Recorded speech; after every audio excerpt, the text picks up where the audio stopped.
Oh my gosh, oh my gosh, oh my gosh, oh my gosh. I had to make this video immediately when I saw this, because Sony is finally coming out with the A7S III. The unicorn camera is finally releasing, and Sony officially announced the date. So stay tuned. Oh my god!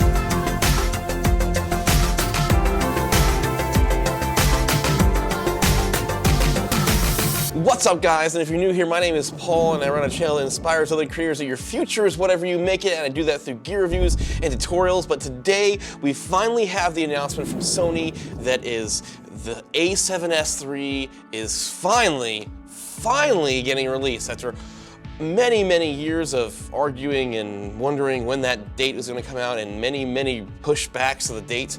Sony made an official statement finally that they're releasing it on July 28th at 10 a.m. Eastern Time. Oh man.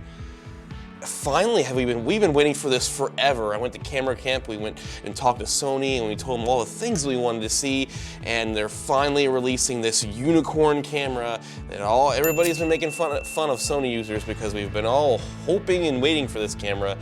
And if the speculation is true on Sony Alpha rumors, which honestly you gotta take with a grain of salt, here are some of the specs they are saying that are gonna show up on this A7S III, and we are super excited. It's going to support a new 12 megapixel sensor that's a stacked fast readout.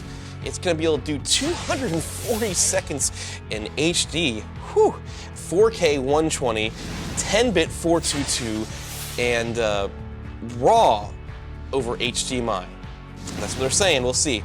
600 megabits per second bit rate, which, you know, a lot of people have given Sony a hard time that only using 100 megabit second bit rate.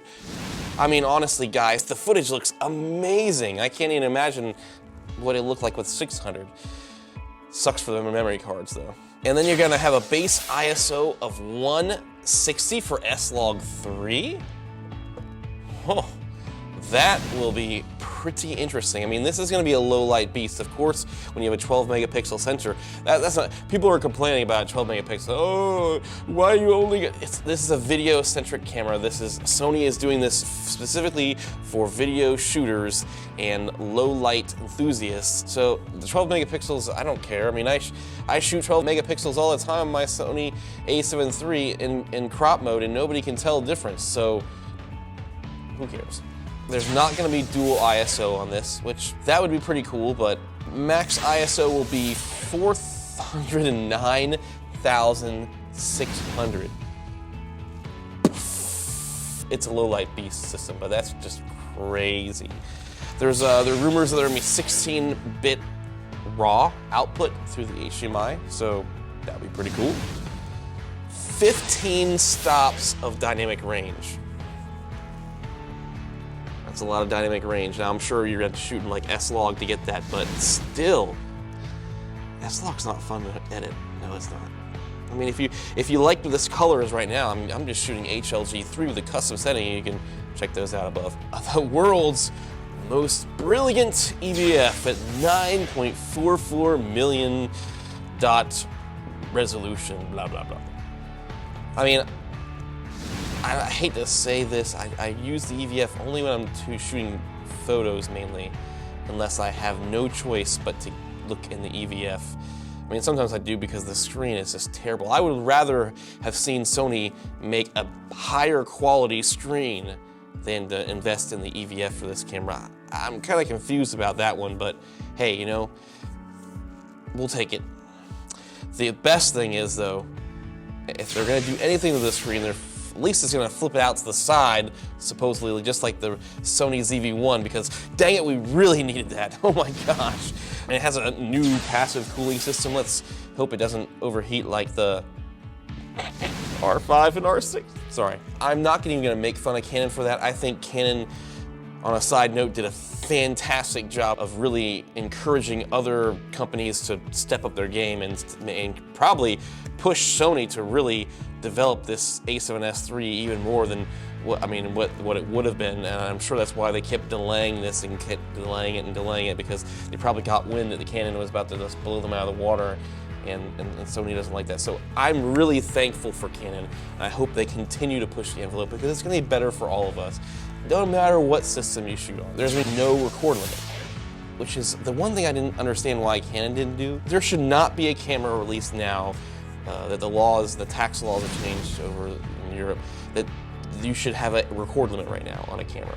There's just not a reason. But hey, I'm not the company, I don't have reasons why they do it, but Sony has been taking away that record limit on every single camera, and it's been awesome. There'll be a UHS 2 card support on both SD card slots, so that's great. Use those fast cards. Those Sony Tough cards are phenomenal, and those M's, the Sony Tough M's, they're like way more affordable than the G's, and they're a little bit slower, but man, the price tag on those, I mean, I switched to those fully because I used to shoot on the SanDiscs, and they're just almost just as expensive, but the Sony Toughs are just, anyway, that's a side note too. Supposedly will look similar to the A7R4, really curious what similar looks like, but I guess we'll find out in a week and a half. Supposedly they'll start shipping in mid-August. So here's the biggest question we haven't really got any rumors on yet is what is the price tag going to look like? What is it gonna look like? What do you guys think? I think they're gonna price it right at $34.99, just under the R5. It'd be really awesome if just Sony went full-on Sony like they did with the A7 III and said $3,000 or kept it right under $29.99. That would be incredible, but I don't think it's gonna happen. But that would be so awesome if Sony just slice. I still probably wouldn't get it, but it'd be pretty awesome. So the event is called Imagination in Motion A7S III. Are you guys excited? Are you guys gonna pick one up? Let me know in the comments below. If you liked this video, I do a lot of content with Sony cameras and Final Cut Pro, so hit that like button, hit that subscribe, and join the family. So go off and do all the fun YouTube-y things, and you know that I will see you in the future. Imagination in motion. All our imaginations, all our dreams are finally coming true. Sony shooters can finally live and say that there's no more unicorn, it's finally coming out.